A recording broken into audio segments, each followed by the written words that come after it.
Overview of the Convent of Eternal Tears. In the remote wilderness of 18th century Maine, nestled deep within shadowed forests and unreachable by ordinary paths, stood a place that would haunt generations long after its stone walls had crumbled into dust. Officially, it was known as the Convent of Eternal Tears, a name that suggested piety, peace, and spiritual restoration. But to those who dared whisper its story, it came to represent something far darker, a sanctuary that consumed women, erased their identities, and returned them as hollow shells of their former selves, if they returned at all. For over 3 decades, this isolated structure operated beneath the radar of public scrutiny, masquerading as a refuge for troubled souls seeking healing through religious discipline. In truth, it was a meticulously crafted facade concealing one of the most disturbing chapters in early American history, the systematic modification of the human mind through surgical intervention, psychological conditioning, and calculated cruelty. Of the more than 600 women who passed through its gates, fewer than half ever re-emerged. Those who did spoke little of what they had endured or remembered nothing at all. What allowed this sinister institution to flourish so long in silence was not merely its remoteness, but the cultural climate of the time, a society that viewed female disobedience as illness, intellectual curiosity as sin, and emotional distress as demonic possession. The convent promised salvation in a world that punished nonconformity, offering families a solution to daughters and wives who defied expected norms. It was the perfect cover for a program of experimentation so methodical and so advanced that it would not be replicated in medical literature for decades to come. The sisters who ran the facility were hailed as paragons of faith and discipline, wise women of God offering transformation through divine care. But their real devotion was not to heaven, it was to the unrelenting pursuit of knowledge at any human cost. Underneath their habits and soft-spoken manner lay the minds of trained surgeons and scientists, outcasts from Europe's medical institutions, determined to finish the work no one else dared to continue. Tonight, we peel back the veil that history tried to seal shut. Through unearthed testimonies, sealed archives, and the harrowing account of one woman who escaped the truth comes to light. This is not a tale of superstition or religious zealotry run amok. This is the documented story of a calculated program of neurological manipulation, behavioral modification, and the exploitation of society's most vulnerable members. The Convent of Eternal Tears is more than a legend. It was real. And the echoes of what happened there still ripple through time, a chilling reminder of how easily compassion can be corrupted and how knowledge without ethics can become the cruelest god of all. The warning and invitation to the audience. Before we descend further into the shadows of this true historical nightmare, let it be said plainly, this story is not for the faint of heart. It is not entertainment. It is a window into the darkest corridors of the human mind, the depths to which ambition and cruelty can merge when cloaked in the language of virtue. The tale of the Convent of Eternal Tears demands more than casual curiosity. It demands courage. For over a century, authorities refused to disclose the truth surrounding what happened behind its stone walls. Documents were sealed. Testimonies were buried.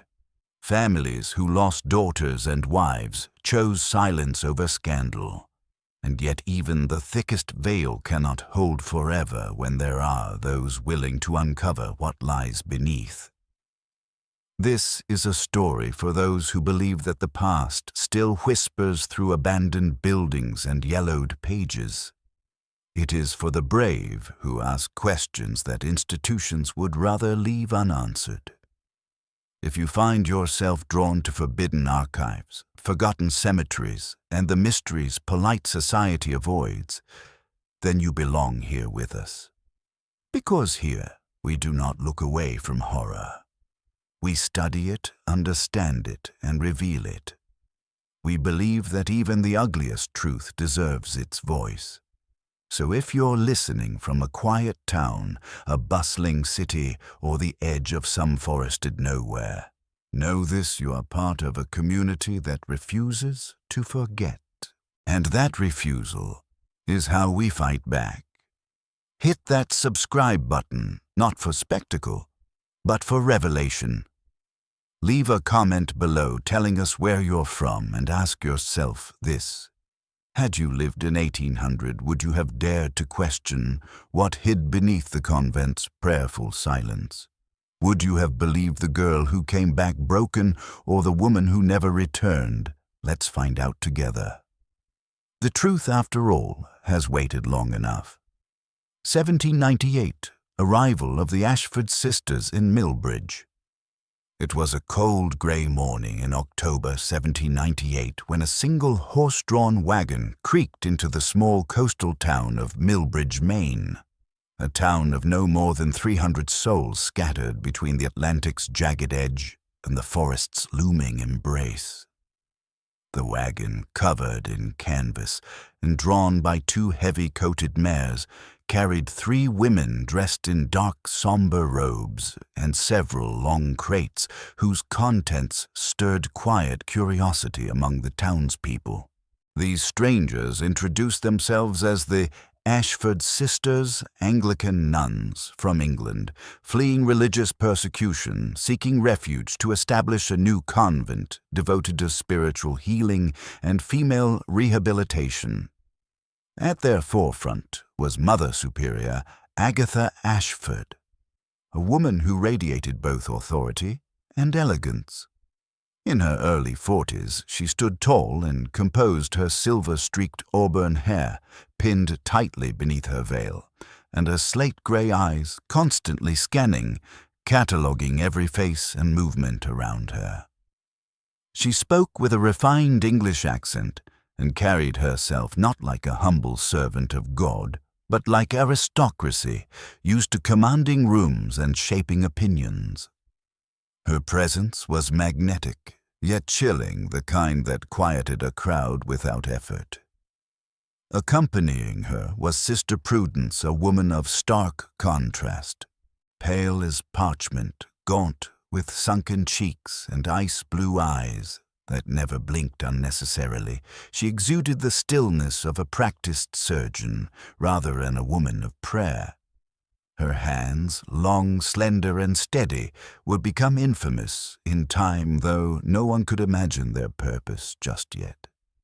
She spoke rarely, and when she did, her voice carried a clipped Scottish precision that sent shivers through even the most hardened laborers. And finally there was Novice Temperance Ashford, the youngest, barely past 22, with a beauty so striking it felt almost unnatural. Raven black hair framed a porcelain face and eyes so dark they appeared bottomless. There was a quiet in her demeanor, a stillness that unnerved more than calmed. She watched others like one studies insects beneath a glass, curious, detached, analytical. Her smile never reached her eyes, and when she passed by, mothers instinctively pulled their children closer. Together, these 3 women would soon become the most revered and feared figures in Millbridge. But on that morning they were simply regarded as pious newcomers, promising to build something holy deep within the forest. Few suspected that the structure they planned would become a fortress of terror and an altar to the desecration of human identity in the name of reformation. The purchase of the land and the birth of the fortress. with a mysterious fortune in gold coins and forged letters of commendation from alleged English bishops, the Ashford sisters quickly won over the local authorities and townspeople. They approached a grieving widow who owned nearly 200 acres of remote woodland just 15 miles inland from the coastland, difficult to cultivate, isolated and treacherous during winter. To everyone's surprise, they offered her 3 times the land's value, and she accepted without hesitation. The town, curious but content, interpreted the sisters' generosity as noble charity. In truth, it was the first calculated move in a long strategy of concealment. The sisters wasted no time.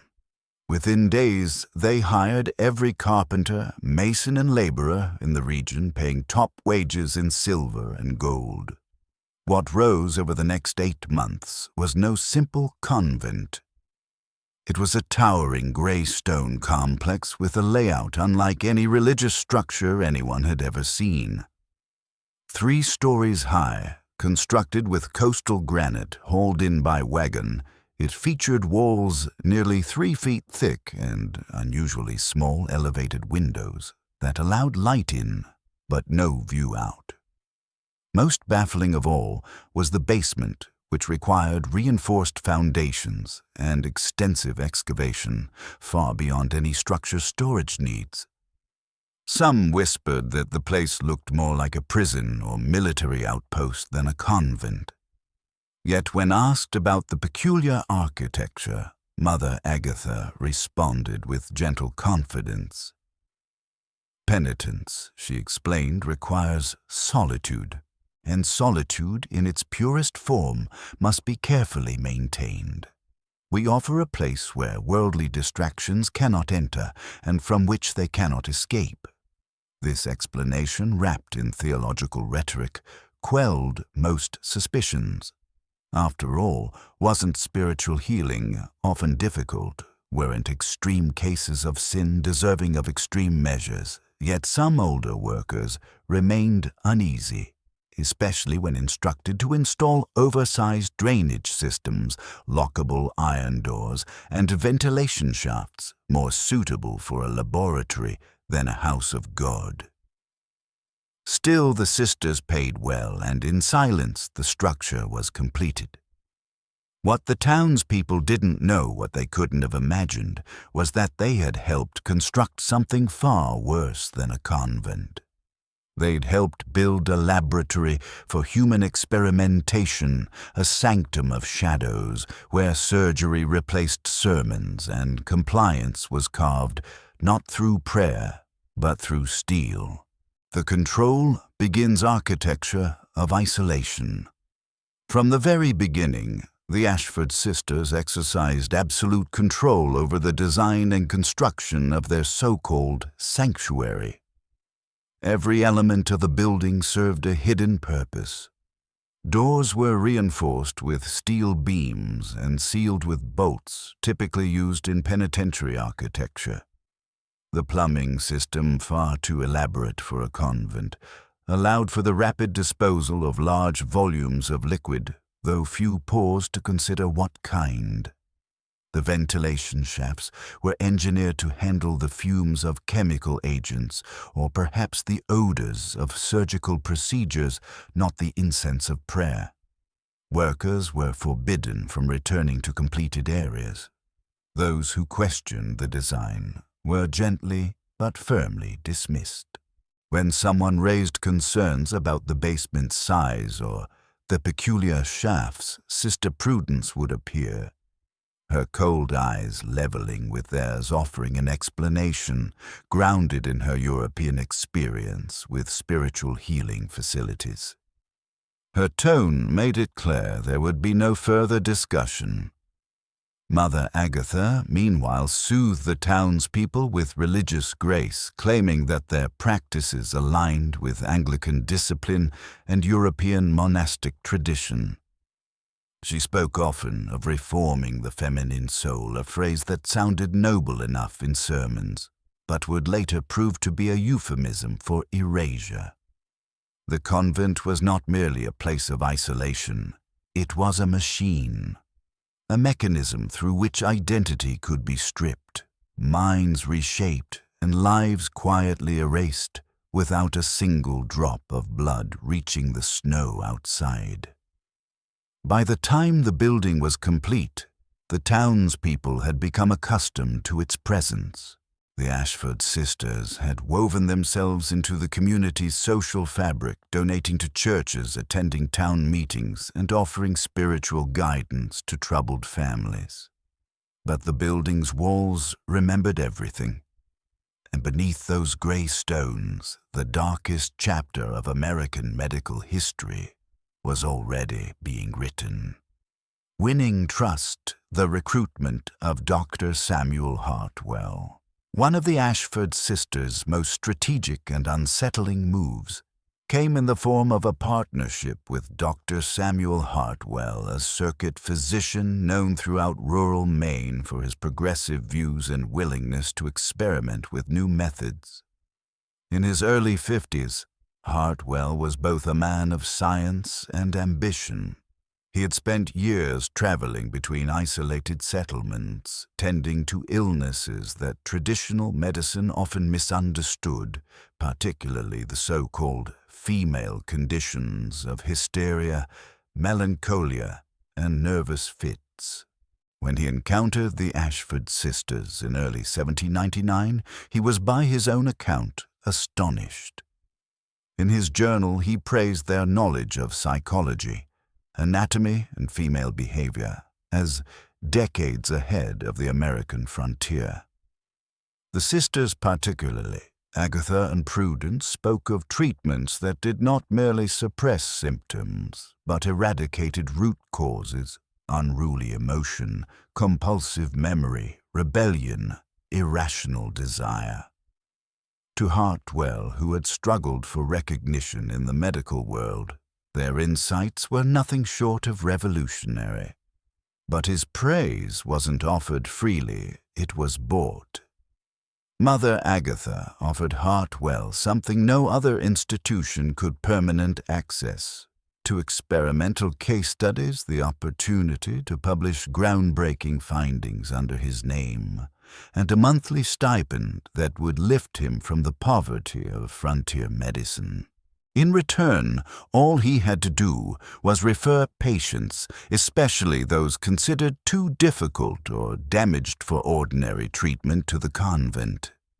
He would supply surgical equipment and chemical compounds through his contacts in Boston and London, and in exchange, he would receive detailed notes on every procedure. Hartwell agreed. The moral compromise was easier than he had imagined.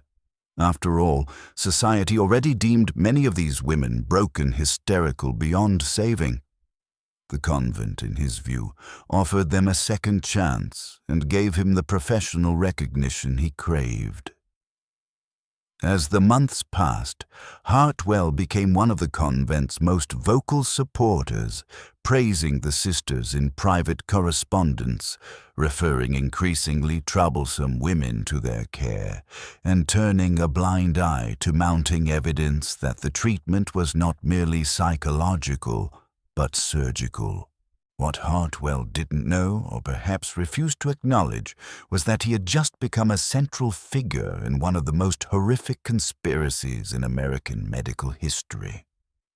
His endorsement opened the gates for a wave of patients, and his silence, purchased with prestige and coin, helped protect the sisters as they perfected the science of manipulation, one mind at a time.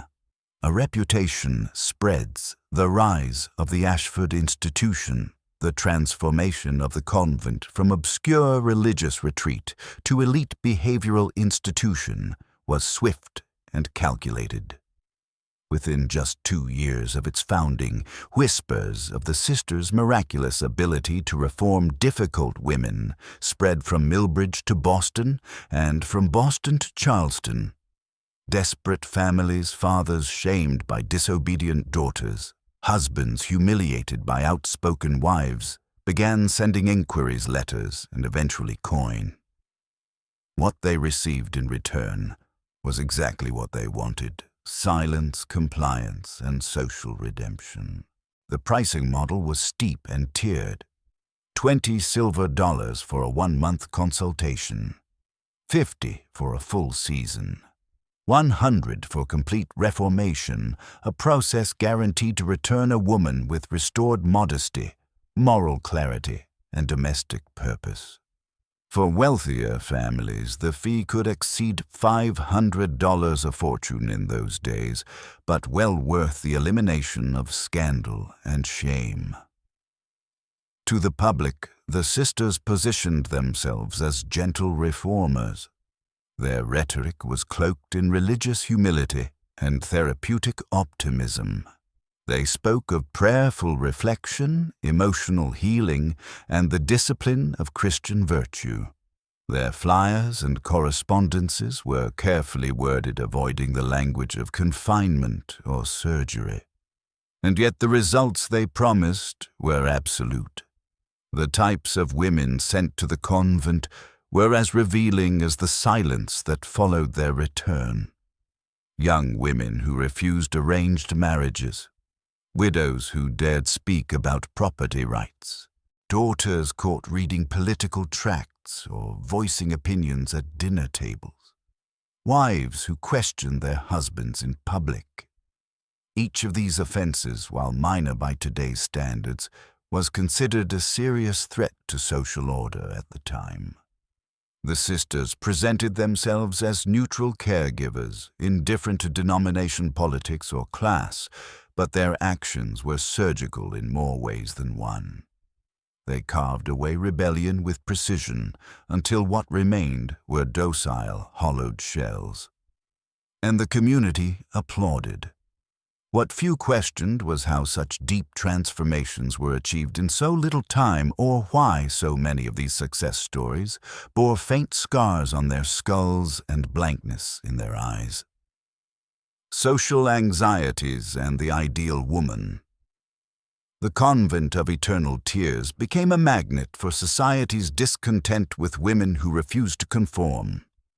It served as a silent battleground where femininity was reshaped, molded into whatever form suited patriarchal order. From all corners of New England and eventually the mid-Atlantic, women were sent to Millbridge under the guise of treatment. But treatment for what?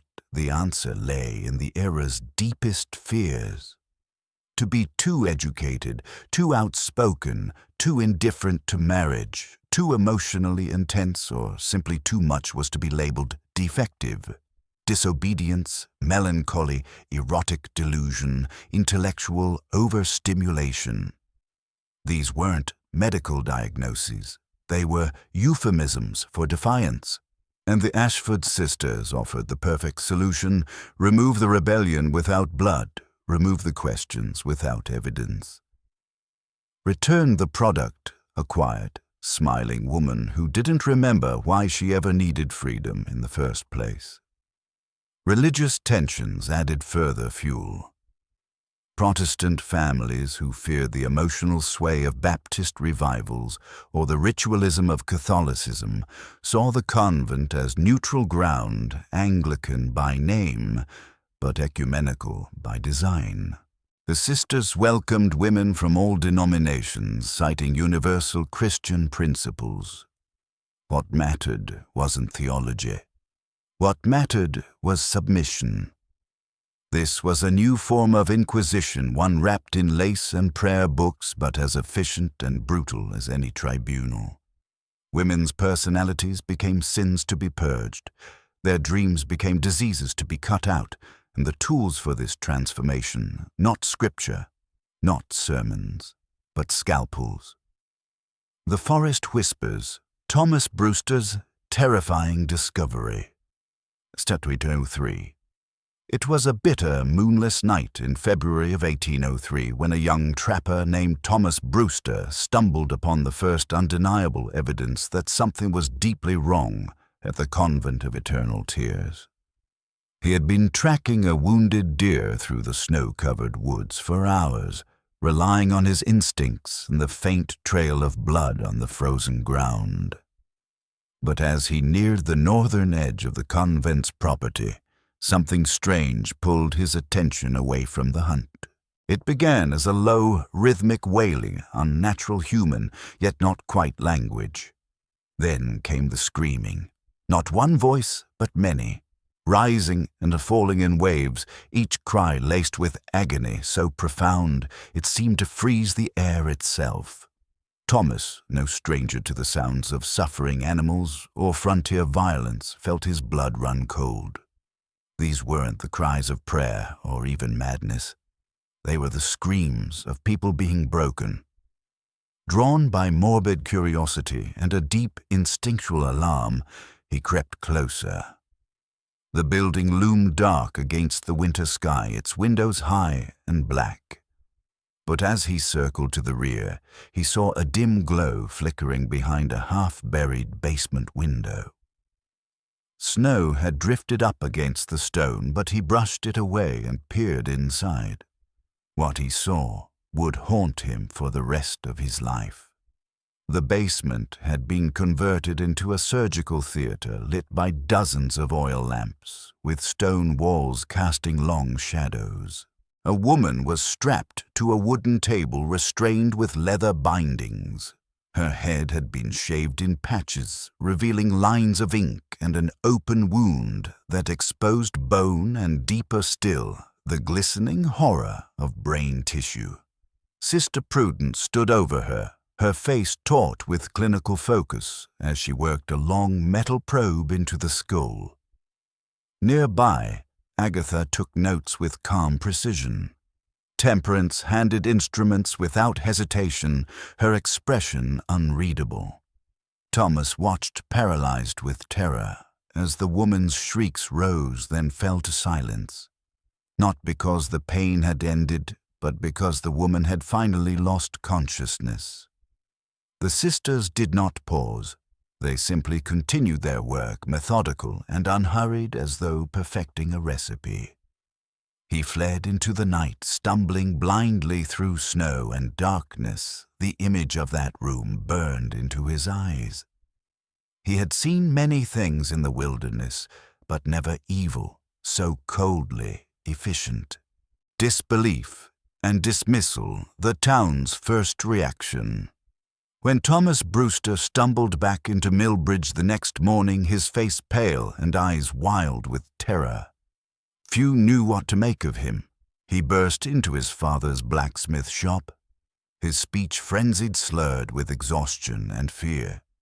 He spoke of screaming women, a surgical chamber, underground metal rods buried in skulls, and nuns operating with the calm of trained butchers. His father, a stoic and respected craftsman, listened carefully. His brows furrowed, his lips thin, but in the end he did not believe. "You are hunting alone, son," he said gently but firmly.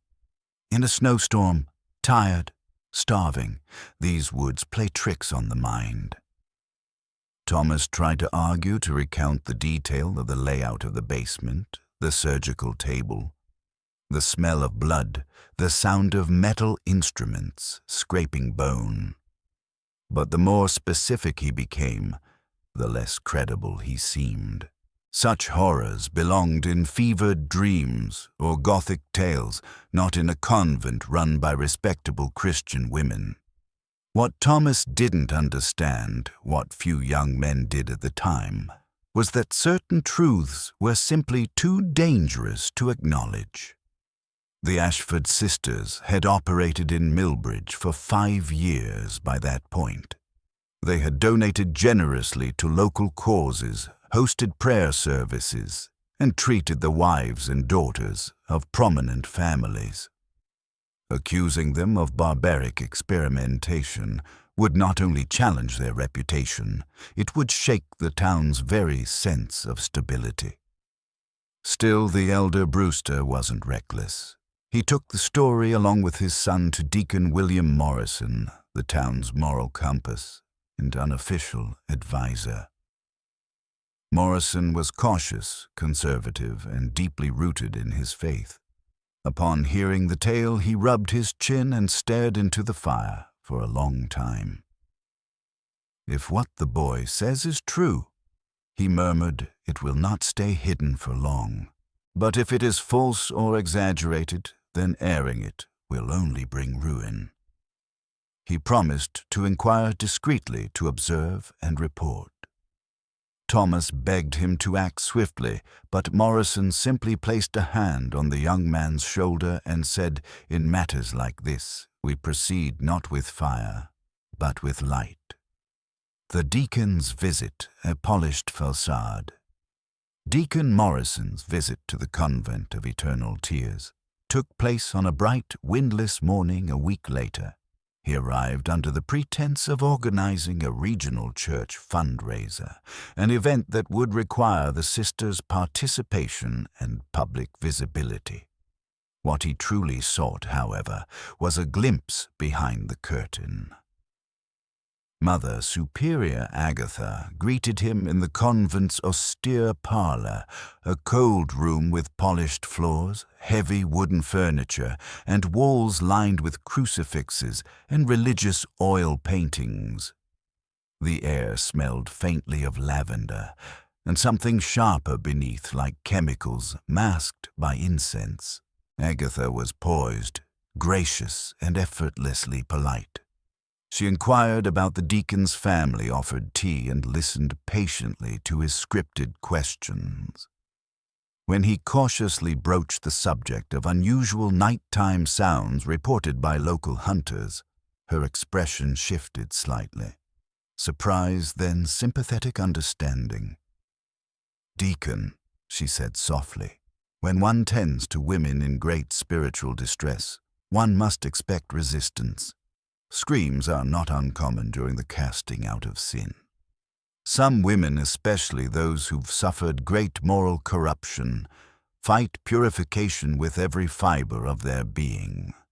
Her words were calculated, spoken with just the right mix of sadness and conviction. She explained that the basement served as a secluded space for intensive prayer and counseling, free from distraction.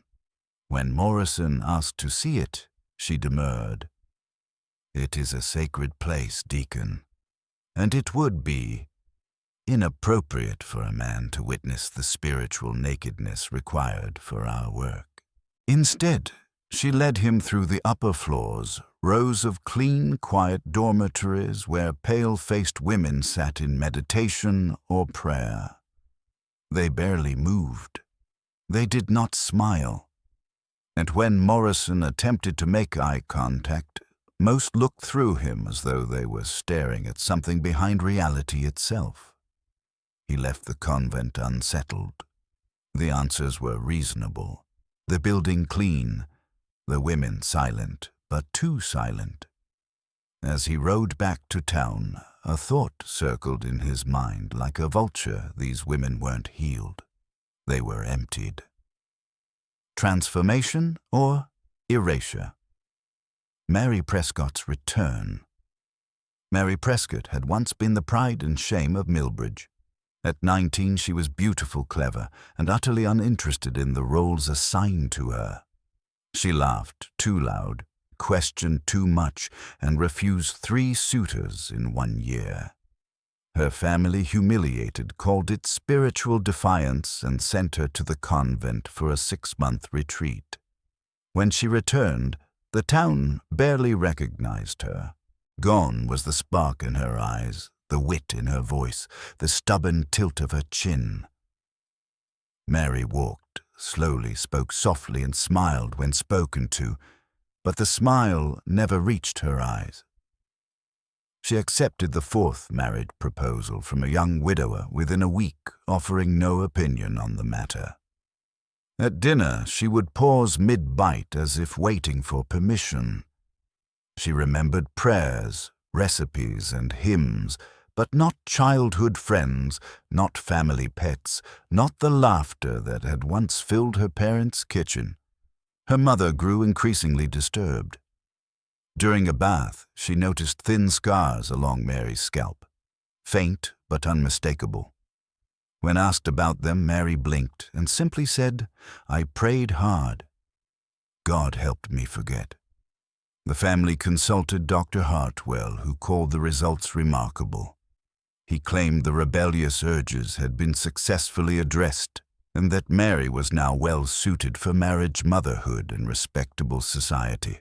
He dismissed concerns about memory loss as spiritual purging. But privately, Mary's mother began to fear that her daughter, her real daughter, had been replaced with something else entirely. Not dead, perhaps, but erased. Patterns of forgetting. More cases emerge. Mary was not an isolated case. Over the next 2 years, other women returned from the convent with similar transformations. Hannah Morse, once grieving the loss of her infant son, came back cheerful and detached, unable to recall the child's name. Elizabeth Thornton, who had publicly accused her husband of infidelity, returned insisting she had imagined it all. When pressed, she could not remember the accusations, the arguments, or even her own anger. Instead, she referred to her husband as a noble Christian man and suffered daily migraines that left her bedridden for hours. In each case, the women displayed identical signs, memory gaps, vacant expressions, and surgical scars partially hidden beneath their hair. They no longer argued, no longer questioned, no longer felt. They existed obedient and compliant, like dolls placed back in their original boxes, clean, silent, and easy to manage. Dr. Hartwell praised each transformation, lauding the Ashford methods as revolutionary. But townsfolk began to whisper. A few mothers started asking questions, and while the sisters continued to accept new patients, the sense of unease grew like mold in a locked cellar, dark, quiet, and dangerous. The scientific obsession beneath the surface. While the public continued to perceive the Ashford sisters as eccentric but effective caregivers, their inner world was one of meticulous experimentation and intellectual ambition. The convent, in truth, had never been about salvation or reform. It was a laboratory disguised as a religious retreat. And within its stone walls, the sisters pursued something few at the time dared to contemplate the systematic reshaping of human behavior through direct manipulation of the brain. By 1805, the basement had transformed into a fully functioning medical research facility. Surgical tables with restraining straps, custom-designed cranial tools, and anatomical diagrams adorned the walls like icons in a chapel. Sister Prudence became the surgical authority, developing precise techniques for accessing specific regions of the brain. She maintained extensive anatomical notes, hand-drawn diagrams marking entry points, nerve clusters, and tissue responses with breathtaking clarity.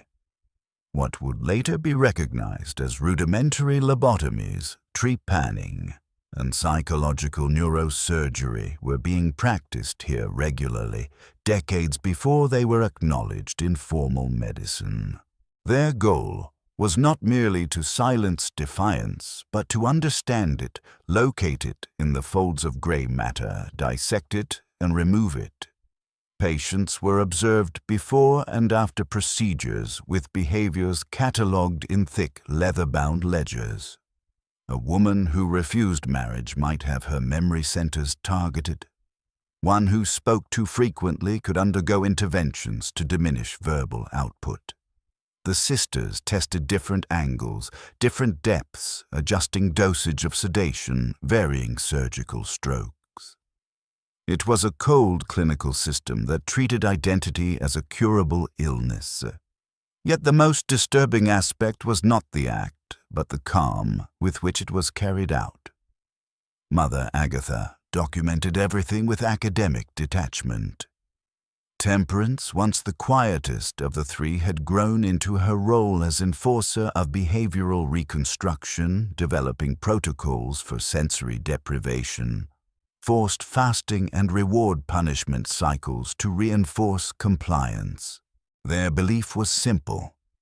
Willfulness was a condition to be corrected, and the convent was a sanctum for perfecting that correction out of sight and for a price. The growth of a medical network. As the Ashford sisters refined their techniques, they began to share their findings with select members of the international scientific community, discreetly, of course. Their correspondence reached as far as the universities of Vienna, Paris, and Edinburgh. Scholars and doctors, intrigued by the precision and consistency of the reports, often chose not to ask where the data came from. They received detailed anatomical illustrations, behavioral charts, and procedure logs documenting results so advanced they bordered on science fiction for the era. Dr. Hinrich Zimmermann of the University of Vienna became one of their most prominent buyers, paying handsomely for data on emotional suppression and memory erasure. His letters, discovered decades later, referenced procedures for creating docility through neurological intervention and eliminating emotional volatility in female patients. In exchange, he provided the sisters with rare medical texts, surgical blueprints, and even chemical compounds not yet available in the Americas. The sisters maintained a steady stream of communication through trusted couriers and intermediaries.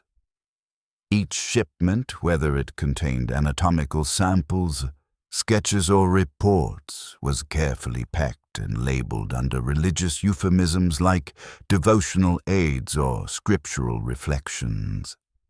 No one in Millbridge suspected the town postmaster was handling the raw data of one of the largest covert human experimentation networks in the world.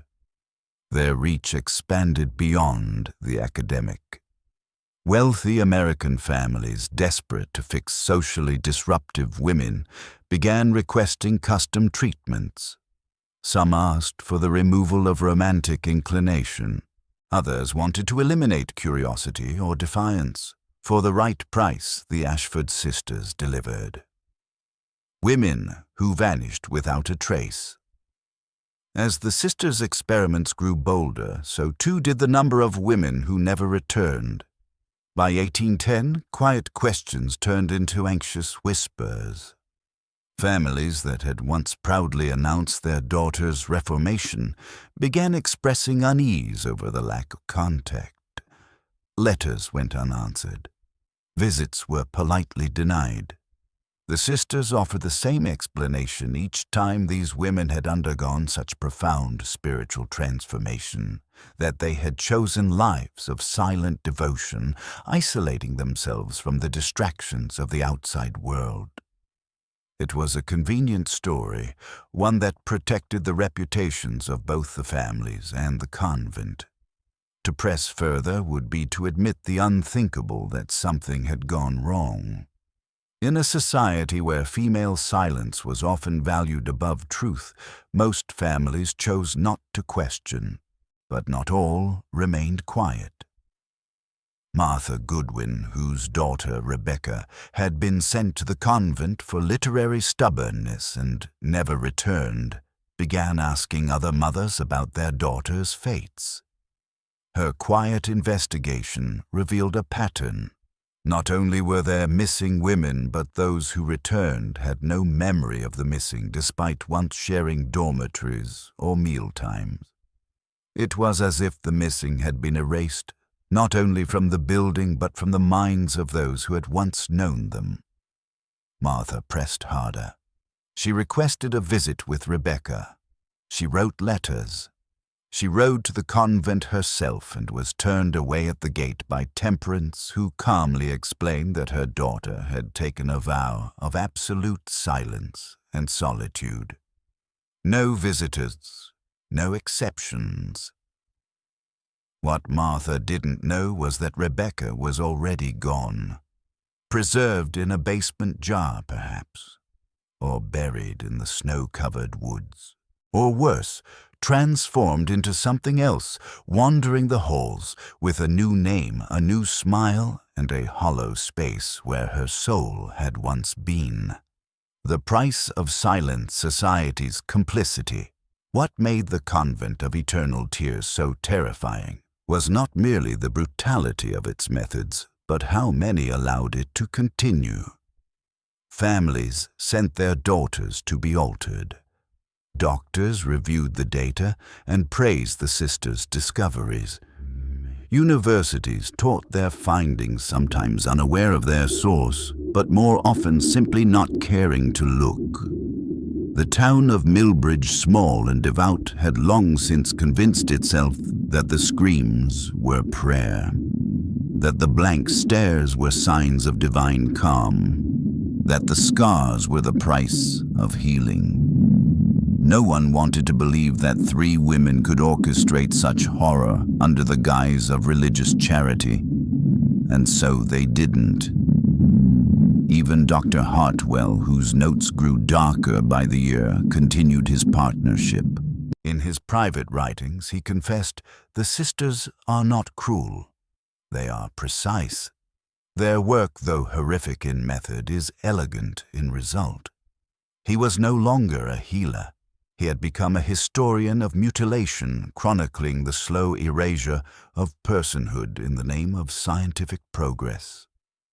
And the world kept buying their research. There was no legal oversight, no journalistic inquiry, no outcry from pulpits. The Ashford sisters existed in a space society, had left unguarded between science and faith, between gender and power, between what people feared and what they chose to ignore. That space, unexamined and undefended, became a garden for monsters. The arrival of Sarah Whitman, the wrong woman to break. In the winter of 1818, the Ashford sisters encountered a patient unlike any they had faced before. Sarah Whitman was 24, educated, strong-willed, and burning with a quiet defiance that even their harshest protocols could not extinguish. She was not broken by shame, nor crippled by doubt. Her crime in the eyes of her wealthy Boston family was bearing a child out of wedlock and refusing to name the father. When marriage and adoption were offered as compromises, she rejected both, choosing instead to raise her child alone. This unthinkable act of independence, compounded by the scandal it caused in high society, led her parents to declare her mentally unstable. The solution: commitment to the Convent of Eternal Tears. Sarah arrived at the convent under a false diagnosis of hysterical defiance. But unlike the others, she wasn't unaware of the world around her. Her father, a merchant with ties to Boston's medical community, had inadvertently given her access to texts on anatomy, early psychology, and European theories of mind-body medicine. She understood enough to recognize when something was wrong, and from the moment she crossed the convent's threshold, her instincts flared with alarm. The residents, she observed, were not merely quiet, they were vacant. Their movements lacked spontaneity. Their voices were flat. The scars she glimpsed beneath their hairlines were all too familiar from her anatomical readings. They weren't symbols of penance. They were signs of surgical invasion. And most chilling of all, when she tried to speak with these women, they responded with confusion, as though her words did not quite reach them, as though part of their comprehension had been surgically erased. Unlike the other women, Sarah did not slip into despair. She watched. She listened. She documented. And as the sisters tried to isolate and weaken her, denying her food, rest, and even light, she used the deprivation to fuel her resolve. She began hiding scraps of paper in the lining of her dress, creating a coded diary with ink made from crushed berries and soot. Every moment was survival. Every detail she observed was a weapon for the truth. resistance and surveillance. The convent strikes back. The Ashford sisters were accustomed to rebellion, but Sarah was different. Most women arrived at the convent already, broken, shamed by families, abandoned by lovers, defeated by a world that silenced female power. But Sarah came with fire in her eyes and clarity in her mind. She refused to participate in rituals. She rejected forced confessions. She questioned everything, and worse, she never cried. Sister Temperance, usually silent in her role, took the lead in breaking Sarah. What followed was a brutal campaign of psychological warfare, days of isolation, sleep deprivation, constant verbal assaults, and the strategic manipulation of temperature and sound. At night, Sarah's cell was filled with relentless chanting and whispering through vents. During the day, she was starved, monitored, and subjected to random medical evaluations meant to disorient her. Still, she endured. Sarah began mapping the convent's layout in her head, noting the guards' shifts, the routines, and the schedule of the sisters. She used every moment of silence to gather strength. Her scientific knowledge gave her language for what others could only feel: dissociation trauma, imprint surgical interference. She recognized the signs in other patients: the delayed speech, the rigid posture, the blank faces. This wasn't spiritual transformation. It was a systemic neurological assault. Her resistance became a threat. The sisters began discussing more aggressive measures. In her 7th week, Sarah overheard Agatha and Prudence debating the timing of her first procedure. "The mind is still intact," Agatha said, "but the will is dangerously resilient." It was only a matter of time before Sarah would be placed on the operating table, strapped down like the others, her intellect carved away in the name of obedience. The discovery, a hidden chamber of horror. Then fate intervened. In March of 1819, a fierce thunderstorm flooded the lower levels of the convent. For the first time in months, the sisters lost control of their routines. Patients were hurriedly moved upstairs, equipment was shuffled, attention was diverted. Sarah, watching from the shadows, seized her moment. Under the chaos of evacuation, she slipped through a utility corridor and made her way into the basement, the forbidden area she had long suspected held the truth. What she found defied even her worst imaginings. There were surgical tables with metal restraints stained dark by age, cabinets filled with scalpels, trepanning drills, forceps, and instruments she didn't recognize. Shelves lined with glass jars, each containing preserved pieces of human brain tissue. Some still had names etched into the glass, dates, notes, cross-sections of the soul. She found files, hundreds of them, detailing procedures on women labeled with crimes like argumentative, sexually curious, or excessive emotion. The charts included surgical sketches of opened skulls with diagrams pointing to areas removed or damaged.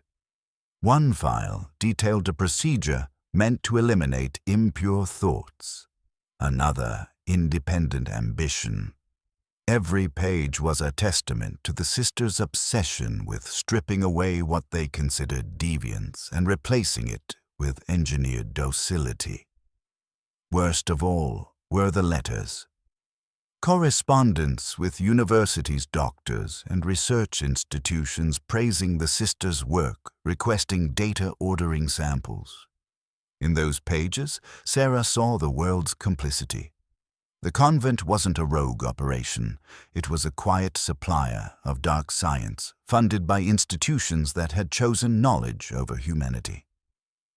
Escape, the flight through the forest. Sarah knew she didn't have much time. Her absence would be noticed soon. The documents she could carry she stuffed into her underclothes and shoes. She wrapped some in fabric and tied them beneath her dress. The rest she memorized. She had only one chance to escape before she was scheduled for conditioning. On the night of April 3rd, 1819, she made her move. She waited until the convent was plunged in storm and silence. With a stolen key and a sharpened bone she had hidden in her sleeve, she overpowered a guard and slipped into the forest. The rain masked her tracks, but it also chilled her to the bone. She ran barefoot, branches cutting her skin, her legs burning from exhaustion. Behind her, bells rang. Voices called. The hunt had begun. The sisters knew what she had seen and what she carried. They sent out their guards, bribed local trackers, and fed the townspeople a new lie that a mentally unstable girl had fled the convent and might harm herself. Please, they begged, help us bring her back safely. Sarah, half frozen and bleeding, hid in hollows and under roots, covering herself with pine needles and mud. For 3 days, she evaded capture sustained by spring water and stolen moments of sleep. On the 3rd morning, delirious and barely conscious, she stumbled into a trapper's camp. The man Joshua Meadows listened to her story, his eyes wide with disbelief. But when she described what only an insider could know, the instruments, the layout, the names on the jars, his doubt turned to horror. He wrapped her in furs, fed her from his stores, and led her to Millbridge. Sarah Whitman had survived the worst nightmare the wilderness could offer, but her journey was far from over. The testimony that couldn't be ignored. On April 18, 1819, Sarah Whitman, emaciated and trembling, arrived at the sheriff's office in Millbridge. Her hair was matted with mud, her feet wrapped in torn fabric, and her arms clutched the bundle of papers she had risked her life to carry. Sheriff William Hawthorne, a stern and methodical man, had seen many strange things in his 2 decades of service, but nothing like the wild-eyed young woman who staggered into his office that morning, speaking of brain surgeries, stolen identities, and international medical networks. At first he assumed she was mad. Her words were too disjointed, her claims too extraordinary. But Sarah wasn't just babbling. She produced names. She described rooms in the convent no one outside could have seen. She unfolded notes with anatomical drawings, correspondence in French and German, and surgical logs, written in a precise hand that matched the Ashford sisters' known writing. Each document bore the weight of cold truth. One file included a patient index listing over 600 women processed since 1798. Another detailed the surgical destruction of memory centers, with successful outcome defined as emotional flattening and behavioral compliance. Sarah read aloud the case of Margaret Fowler, diagnosed with excessive literary interest, whose love for reading had been eliminated through precise removal of brain matter associated with abstract reasoning. The result, patient now displays appropriate feminine docility. Sheriff Hawthorne sat in stunned silence as Sarah continued. When she finally slumped in her chair from exhaustion, he quietly locked the office doors and summoned his deputy. By sundown, he had mobilized a raid. What had once been considered rumor was now undeniable evidence of systematic large-scale human experimentation. The Convent of Eternal Tears was no longer a place of mystery. It was a crime scene. The raid horror behind stone walls. At dawn on May 20th, 1819, Sheriff Hawthorne led a force of 15 armed men to the gates of the convent. They expected resistance, perhaps armed guards, frantic staff, or patients caught in the middle. What they found instead was silence. The sisters were gone. The building was empty. They swept through the upper floors first, Everything was in place, beds made, prayer books on shelves, oil lamps freshly filled. But there were no women, no voices, no signs of life. It was as if the entire population had vanished overnight. Only when the raiding party descended into the basement did the true horror reveal itself.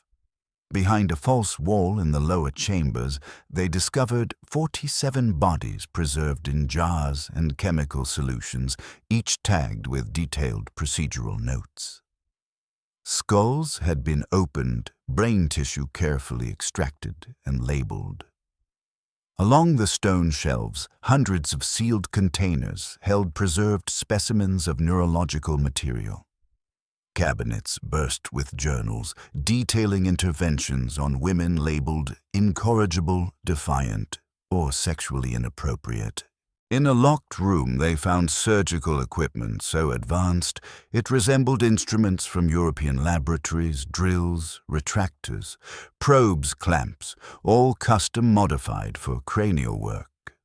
The floor was stained with old blood. The air smelled of alcohol, iodine, and something more, primal fear soaked into stone. Dozens of file cabinets contained thousands of pages, medical charts, letters to foreign institutions, transaction records, and bank documents, showing payments from universities and private families. It became clear that the convent had been operating as a black market supplier of experimental data, selling what no reputable lab could ethically acquire, information obtained by destroying real living minds. The disgraced doctor and the real identities among the papers left behind was a sealed confession written in a shaky hand, Dr. Samuel Hartwell. When confronted with the physical evidence, the former physician collapsed into despair, overwhelmed by the weight of what he had helped conceal. Under guard and barely coherent, he confessed everything. The Ashford sisters were not nuns at all. They were disgraced medical professionals. Dr. Agatha Brennan, a former surgeon expelled from Edinburgh for fatal experiments. Dr. Prudence Ashford, a neurologist stripped of credentials after conducting unauthorized brain studies in an asylum, and Temperance Ashford, her protégée, known for pioneering psychological conditioning under a pseudonym. They had fled Europe in 1797, entering America under forged Anglican identities, and used the religious disguise to operate without scrutiny. Hartwell admitted to receiving monthly payments, surgical logs, and recognition from foreign colleagues in exchange for his silence and assistance. These women, he muttered in his final interview, they were already discarded by society, unfit for normal life. We gave their suffering meaning. We gave it purpose. He would not survive to stand trial. Hartwell took his own life 2 weeks later in his jail cell, scrawling on the wall with his own blood the words, "The price of knowledge is always flesh." Aftermath, a legacy, written in blood. The revelations that followed stunned not only the town of Millbridge, but the wider medical and religious world. Investigations traced the sisters' correspondence to elite European universities, Edinburgh, Vienna, Berlin, Paris, where their findings had already seeped into academic journals and medical curricula under anonymous or pseudonymous authorship. What had been hailed as breakthrough insight into female psychology was in truth the product of torture and erasure. Yet justice was never truly served. The Ashford sisters had vanished days before the raid. Bank records showed large transfers to accounts in Canada and France. Shipping logs indicated that several crates had been quietly moved through Boston Harbor months earlier, listed as missionary supplies. Their network of collaborators, wealthy families, doctors, even church officials, ensured they had safe houses and escape routes ready long before Sarah's breakout. The convent building was burned to the ground by townspeople a year later.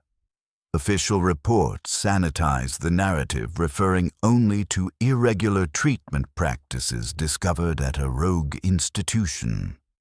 The real documents were sealed in federal archives, inaccessible to the public for over a century. But the women who returned, those who could no longer cry, who forgot their own names, who smiled without reason, remained living monuments to the cost of silence. And Sarah Whitman, she disappeared from the spotlight, moved west, and lived under an assumed name until her death. Her memoir, written in her final years, told the story no one else dared tell. The Convent of Eternal Tears faded into legend. But legends, like memories, always carry a trace of truth. A system built on silence. The horror of the Convent of Eternal Tears did not endure merely because of 3 monstrous women. It endured because a system allowed it to flourish.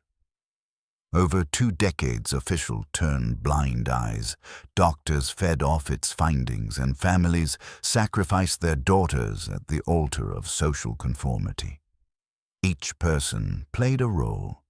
Each silence was a nail in the coffin of another woman's mind. After the convent's exposure, few stepped forward to claim responsibility.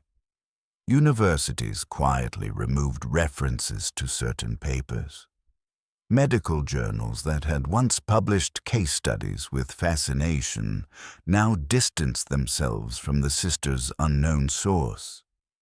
Politicians insisted the events were isolated, but the truth was clear: the Ashford sisters had not acted alone.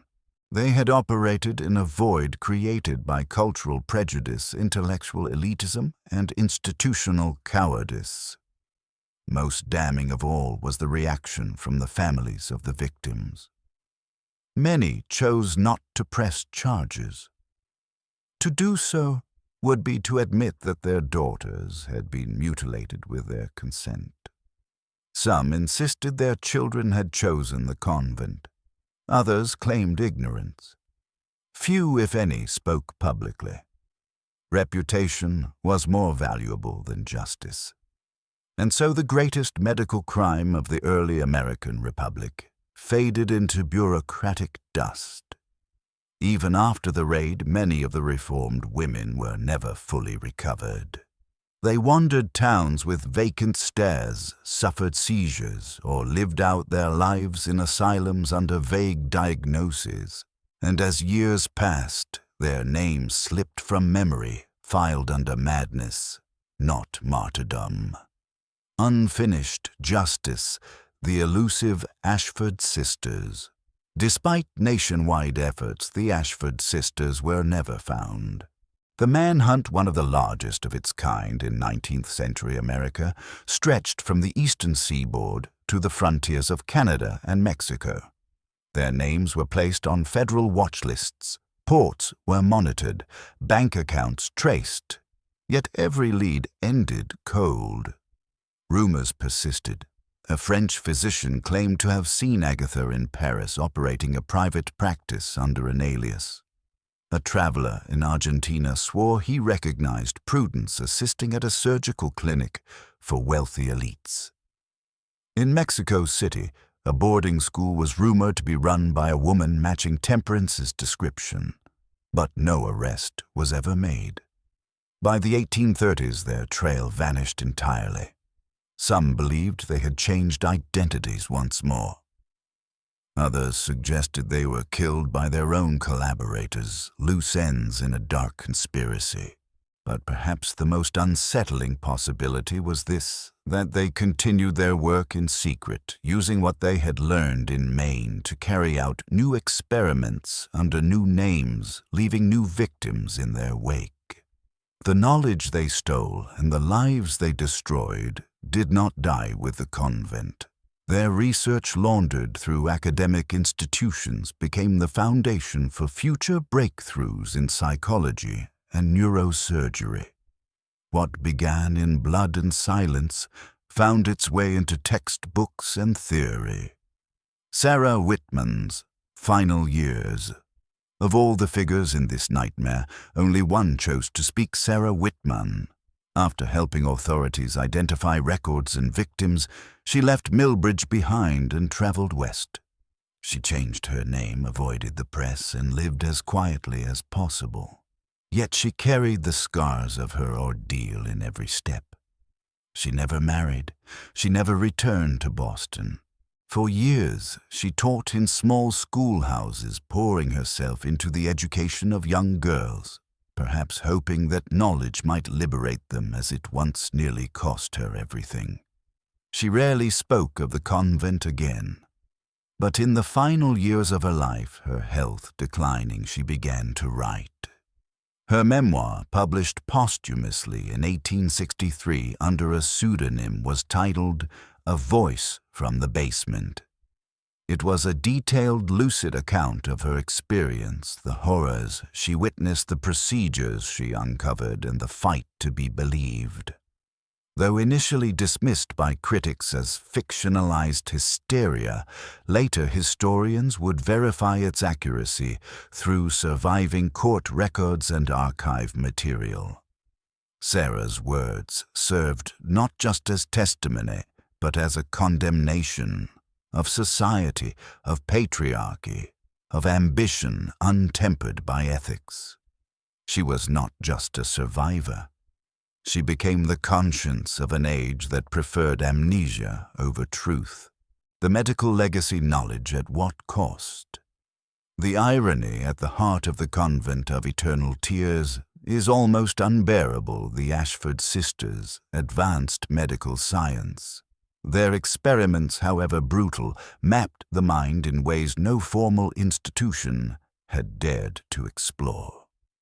They demonstrated the connection between brain regions and emotion, memory, identity. Their techniques of targeted damage and behavioral conditioning predated formal psychiatric surgery by decades. Today, some of the very procedures they pioneered are considered foundational, though perfected, sanitized, and scrubbed of their bloody origins. Hospitals now speak of neuroplasticity, cognitive restructuring, and mood regulation through cortical stimulation. But in those early days, the price of each discovery was a stolen soul. Modern medicine, despite its progress, cannot escape this uncomfortable ancestry. For every breakthrough there lies a history of sacrifice. For every step forward, a shadow. The Ashford sisters did not invent cruelty, but they did refine it into a science, and their knowledge, once hidden in basement vaults, now courses through our most celebrated institutions.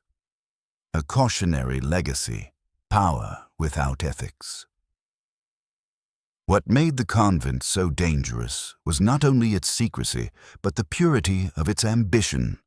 The sisters did not act out of passion or vengeance. They acted from belief that human nature could be corrected, that womanhood could be reprogrammed, that flaws, defiance, curiosity, independence were not qualities but errors in design. They believed utterly and without remorse that they were saving the world. This is the danger of unchecked knowledge, of science divorced from morality, of progress pursued without empathy. The Convent of Eternal Tears is a warning whispered through time that evil does not always scream or strike. Sometimes it wears a cross. Sometimes it holds a scalpel. Sometimes it takes notes in perfect penmanship while watching you forget your own name. No institution is immune. No field is safe. Power, when hidden behind benevolent words, can do more damage than any overt cruelty. The Ashford sisters were not monsters from myth. They were scholars, practitioners, visionaries without a soul. The final question: could it happen again?